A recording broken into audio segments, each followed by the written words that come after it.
So ప్రధానమంత్రి జన్ధన్ యోజన కింద మనం చూసుకున్నాం 2014లో లాంచ్ అయింది. ఎక్కడన్నా ఓపెన్ చేయొచ్చు.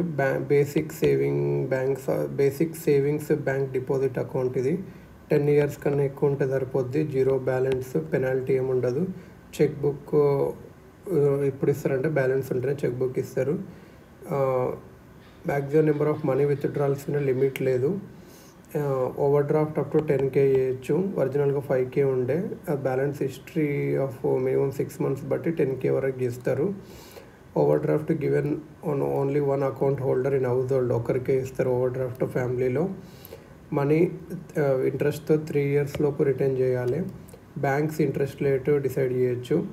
జన్ధన్ అకౌంట్తో ఫ్రీ యాక్సిడెంట్ ఇన్సూరెన్స్ వస్తుంది. ప్రీమియం ఎవరు పే చేస్తారంటే NPCI పే చేస్తుంది జన్ధన్ అకౌంట్తో వచ్చేది. It is there for regularness. దాని కార్డ్ని యూజ్ చేస్తూ ఉండాలి బ్యాలెన్స్ చెక్కింగ్ కన్నా సరే. Union government employees and income tax payers not eligible for this free insurance. Significance ఎందుకంటే జన్ధన్ ఆధార్ మొబైల్ అనేది targeted and direct transfer of subsidy, scholarships payment to బెనిఫిషరీస్కి useful.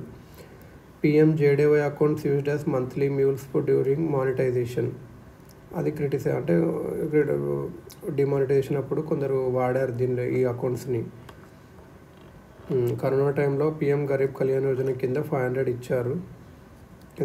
Jan Dhan Darshak app అనేది ఏంటంటే Darshak app DARSHAK. Department of financial services and national informatics centre. It helps people find the nearby financial touch points. Bank branches కానీ, ATMs కానీ, post offices కానీ చూసుకోవచ్చు. ఏంది Jandhan Darshak app ఇది అన్నట్టు. Financial inclusion investment other than bank. ఏంటంటే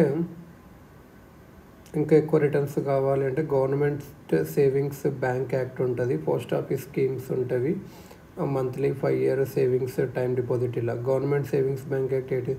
senior citizen savings కూడా ఉంటుంది 2014. National savings scheme NSC.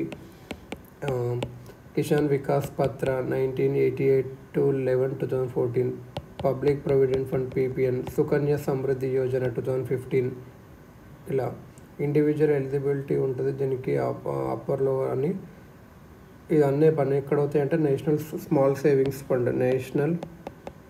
ఈ మనీ అంతా ఇక్కడ ఇన్వెస్ట్మెంట్ నేషనల్ స్మాల్ సేవింగ్స్ ఫండ్కి వెళ్తుంది. ఇది ఫండ్ వచ్చి యూనియన్ గవర్నమెంట్ ఇంకా సెలెక్టెడ్ స్టేట్స్ లోన్స్గా తీసుకుంటవి. అలా ఇంట్రెస్ట్ రేట్ ఎవరు డిసైడ్ చేస్తారంటే ఫైనాన్స్ మినిస్ట్రీ యొక్క department of economic affairs quarterly basis మీద చేస్తుంది. ఇది అన్నట్టు. ఇక్కడ ఇంకోటి ఏంటంటే